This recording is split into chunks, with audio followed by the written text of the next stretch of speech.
Hello friends, इस video में मैं आपको बताना चाह रहा हूँ कि जिस तरह से अभी यूपीएससी प्रीलिम्स 2023 का पेपर हुआ, GS1 और CSET दोनों की बात कर रहा हूँ मैं। तो इसमें जो पेपर था वो काफ़ी टफ था। ये हर कोचिंग वाले आपको बता चुके होंगे कि क्यों टफ था, क्या टफ था। ये इस पर मैं बात नहीं करना चाहूँगा क्योंकि ऑप्शंस टफ थे। सिंपल बात बता रहा हूँ कि ऑप्शंस टफ थे, जिसके आदमी की जो क्वेश्चन का पैटर्न था कि स्टेटमेंट वाले क्वेश्चन जो 1919 में आते थे वो इन्हें ला दिया था, इंट्रोड्यूस कर दिया था। कम से कम 20-21 क्वेश्चन उसके थे। तो उसमें मैं नहीं जाना था, मतलब जाना चाहता हूँ, वो एक अलग मुद्दा है कि वो क्यों टफ था, कैसा टफ था। मैं ये बताना चाह रहा हूँ कि ये जो पेपर टफ था तो ये सिर्फ और सिर्फ एस्पिरेंट्स के लिए टफ था एंड नॉट फॉर कोचिंग्स। और ये मैं क्यों बात कर रहा हूँ, क्यों बता रहा हूँ, क्यों बोल रहा हूँ, इसके पीछे मैं आपको पूरी कहानी समझाता हूँ। क्योंकि दोस्तों हो ये रहा है कि आजकल जो भी नया एस्पिरेंट है जो 2024 के लिए तैयारी कर रहा है, वो 2023 का पेपर देख के बिल्कुल शौक हो चुका है। उसको ये लग रहा है कि अगले साल कुछ और चेंज होगा, कुछ और चेंज होगा। और इसी का फ़ायदा उठाने के लिए जो कोचिंग्स है वो इसको क्या बोल रहे हैं कि हाँ भाई पेपर तो बहुत टफ था, यूपीएससी ने कुछ भी कर दिया, सीरियस कैंडिडेट्स को हटा दिया, या जो कुछ भी मार्केट में बातें चल रही है वो बोल रहे हैं। लेकिन अल्टीमेटली कोई भी कोचिंग्स ये नहीं बोल रही है कि इसमें हम क्या सुधार कर सकते हैं। कोचिंग्स वाले ये बोल रहे हैं हम इसके लेवल की तैयारी करवाएंगे आपको, कोचिंग्स में आ जाइए, या फिर जो मतलब उनका पर्पज़ एक ही है कि उनको पैसा कमाना है। और मैं ये नहीं बोल रहा कि आप कोचिंग ज्वाइन मत करो या कोचिंग्स का कोई रोल प्ले नहीं होता है। ऑफकोर्स कोचिंग्स का रोल होता है, बट मैं ये कहना चाह रहा हूँ कि जो ये पेपर दिया इससे कोचिंग से कोई बर्बाद पूरी तरह ना होगी। जैसे बहुत सारे बोलते हैं कि यार एलिमिनेशन ख़त्म कर दी या कोचिंग्स का रोल कम कर दिया, तो कोचिंग्स को डिस्ट्रॉय नहीं किया है, एलिमिनेशन को डिस्ट्रॉय नहीं किया है। इससे तो उल्टा ये होगा कि जो कोचिंग्स है, जो आज जिनके पास 50 स्टूडेंट्स इनरोल हो रहे थे एग्जाम्पल के लिए, आने वाले टाइम में 2024 के लिए अगर हम देखें तो उनके 100 स्टूडेंट्स ऐसे होंगे जो इनरोल करेंगे। और ऑब्वियसली करना पड़ेगा क्योंकि कोई ऑप्शन तो है नहीं। सेल्फ स्टडी करके बंदा क्या कर लेगा। कोचिंग से जाके उसको ये लग सकता है कि ठीक है मेरे हाथ में तो कुछ है नहीं, कोचिंग्स वाले का इतना बड़ा टर्नओवर है, इतनी बड़ी बड़ी कोचिंग है, कुछ ना कुछ तो प्रोवाइड करा देंगे। तो मैं आपको क्या कहना चाह रहा हूँ, मैं आपको सिंपल सी राय ये देना चाह रहा हूँ कि आप कोचिंग से भरोसे मत रहो। कोचिंग्स का एक ही काम है, उनको सिर्फ ये है कि पहले आपको टफनेस दिखाएंगे कि बहुत टफ था पेपर, कहीं से भी आ गया, ऑप्शन कहीं से भी आ गए, विदाउट कोचिंग हम कर नहीं सकते। और इसमें जाके आपको आखिर में क्या बोल देंगे, हमारा ये कोर्स आ रहा है, हमारा ये कॉम्बो आ रहा है, हमारा ये लॉन्च आ रहा है, पेक आ रहा है, आप इसको ज्वाइन करें, हम उसको जो लेवल के क्वेश्चन यूपीएससी ने पूछे हम वो आपको बताएंगे। ये आपको बोल के वो मोहित करना चाहेंगे या लुभाना चाहेंगे। बट मैं आपको ये कह रहा हूँ कि ये पेपर सिर्फ जो टफ था ना, ये सिर्फ और सिर्फ एस्पिरेंट के लिए टफ था, कोचिंग के लिए टफ बिल्कुल नहीं था।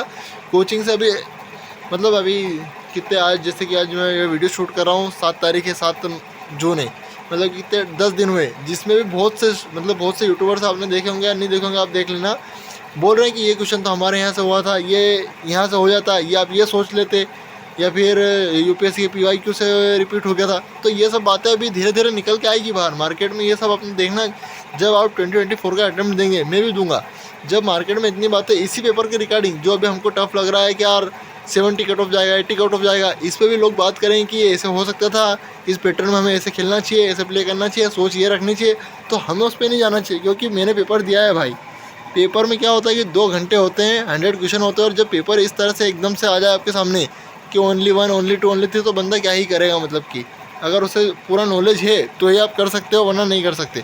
तो इसमें हमने करना क्या है, हमने ये करना है कि हमें कोचिंग्स के भरोसे रिलाई नहीं करना है। और दूसरी बात है कि पेपर अगर टफ है तो सबके लिए टफ है। हाँ, हम ये कर सकते हैं कि जैसे कि अभी तो हमारे हाथ में कुछ नहीं है, कट ऑफ अभी आने, मतलब रिजल्ट अभी आने वाला है 15-16 मई तक, जो भी है 15-16 तारीख तक, तो देख सकते हैं कि क्या कट ऑफ जाता है। वो तो हमको खैर यूपीएससी बहुत चालाक है, वो अगले साल ही बताएगी।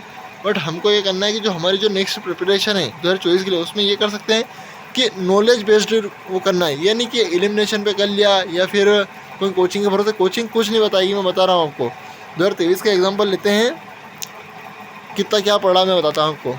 50 ईयर्स हो गए प्रोजेक्ट टाइगर के, एक क्वेश्चन नहीं आया।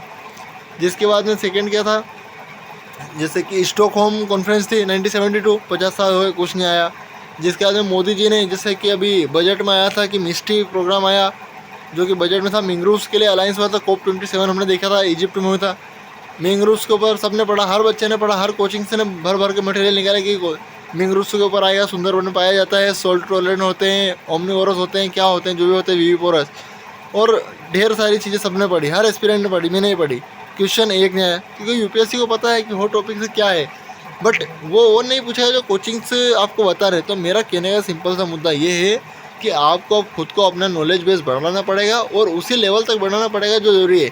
अब मैं आपको बताता हूँ क्वेश्चन कहाँ से आए भी हैं, जैसे कि कन्फ्लिक्ट जोन। पता था हमको कि 3-4 साल से 2018, 19, 20, 21 से हर साल यूपीएससी पूछ रहा है कि एक जोन दे देगा आपको कि ये रीज़न है और किस देश से बिलोंग करता है। तो उस पर क्वेश्चन आए, लेकिन क्वेश्चन कैसे घुमा के पूछा यूपीएससी ने, 4 ऑप्शन दे दिया, पेयर से दे दिया और उसमें पूछा कि कितने सही, ओनली 1, ओनली 2, ओनली 3। तो इसमें भी हम अगर हमको एक पता है तो हम कुछ नहीं कह सकते, क्योंकि एलिमिनेशन तो है ही नहीं।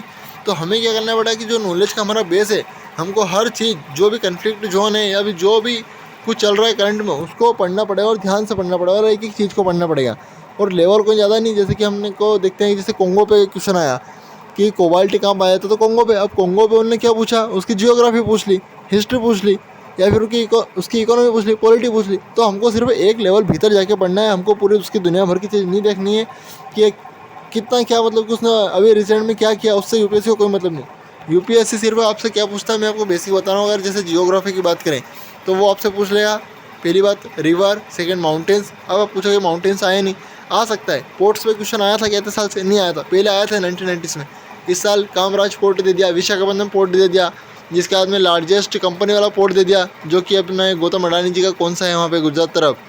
तो ये सब है। तो हमने क्या पढ़ना है, जैसे कोई सा भी अगर हम कंट्री का देख रहे हैं तो पहले जियोग्राफी उसकी देखो कि रिवर कौन सी है, माउंटेन्स कौन से हैं। तीसरा, जैसे कि अगर कोई सा बहुत ज़्यादा मिनरल्स पाया जा रहा है और मिनरल्स इस साल न्यूज़ में थे, इसलिए क्वालिटी पे पूछ लिया यूपीएससी ने, कोई दिक्कत नहीं। Critical minerals, rare earth minerals, ये सब न्यूज़ में थे तो यूपीएससी ने इस पर पूछा।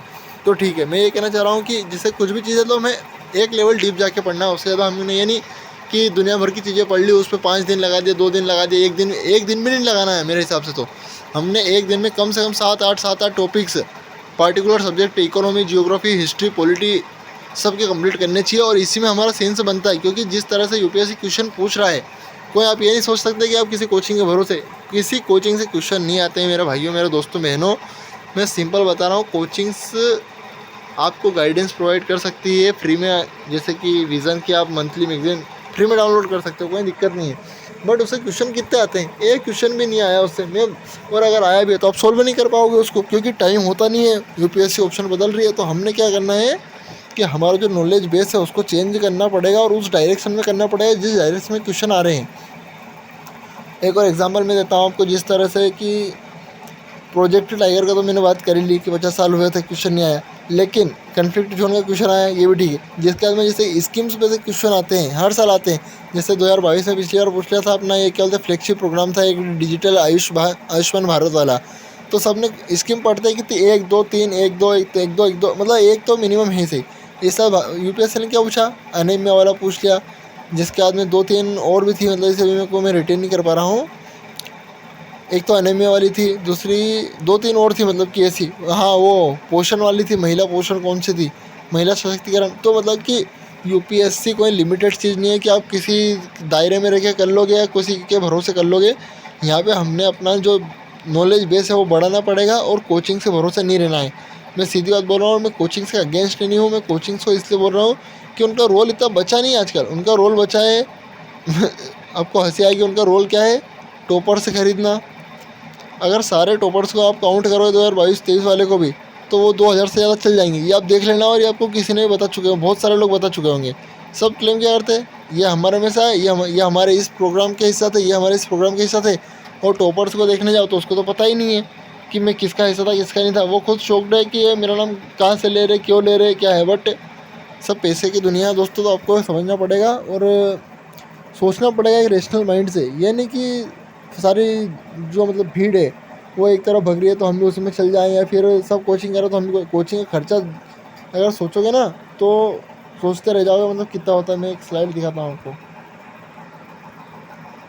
ये स्लाइड देख लो आप। आपके पास पैसा कितना है, 25 रुपये। आप अरेंज कितने कर सकते हो, 25,000 रुपये। और यूपीएससी कोचिंग की फ़ी एंड स्टैंड दिल्ली और एक्स्ट्रा कितने हो जाएंगे, आप खुद देख लीजिए कितने जीरो लग चुके हैं 25 के पीछे। तो ये हमने समझना होगा कि यूपीएससी कोचिंग सिर्फ इतना आसान नहीं है। अगर आप कोई टेस्ट सीरीज़ भी लोगे तो 20, 15, 20, 30 हज़ार विज़न की आपको पता है कितने में आती है। और सभी का यही चल रहा है। दृष्टि को देख लो, दृष्टि से याद आया, कुछ नहीं, कंपटीशन में उतरने सिंपल सा फंडा क्या लगाया, इंग्लिश में तो सब है ही सही। सिंपल सा कुछ मत करो, हिंदी मीडियम के लिए पहले लड़ो और सारे हिंदी के जितने बच्चे हैं यूपी, बिहार, मध्य प्रदेश, छत्तीसगढ़, जहाँ के भी ऑल ओवर इंडिया के, उनको अपनी तरफ अट्रैक्ट करो कि ओनली हम हैं जो ऑल ओवर इंडिया में आपकी आवाज़ को सुनते हैं उसे बुलंद करने की कोशिश करते हैं और आपके टॉपर निकालते हैं। कितने टॉपर से निकले? रवि कुमार सिहाग, एक ही बंदा 3 साल से निकल रहा था और तीनों साल से उसने क्या बोला, दृष्टि से कर रहे हैं, दृष्टि पे उसको ले आते हैं और 500 1000 2 3 हज़ार बच्चे सारे इनरोल होते हैं दृष्टि में। किस नाम पे? हिंदी के नाम पे। हिंदी का रिजल्ट कितना आता है? आज पिछले साल 800 900 स्टूडेंट जो भी सिलेक्ट हुए, मिनिमम से बता रहा हूँ, मैक्सिमम से और मिनिमम कम से कम अगर 20 और मैक्सिमम 100, इससे ज़्यादा बच्चे हिंदी मीडियम से सिलेक्ट नहीं हुए। तो मैं ये कहना चाह रहा हूँ, कोचिंग के भरोसे मत रहो। कोचिंग अपना धंधा चला रही है, ये एक बिजनेस की तरह हो गया है। हमने है ना खुद की तरीके से सोचना पड़ेगा और रेशनल माइंड से सोचना पड़ेगा कि हमने क्या करना है। और आगे मैं वीडियो बताता रहूँगा, आपको सब्सक्राइब करना कर सकते हो। बाकी वीडियो पसंद आए हो तो इसे शेयर कर सकते हो और लाइक तो कर ही सकते हो। धन्यवाद।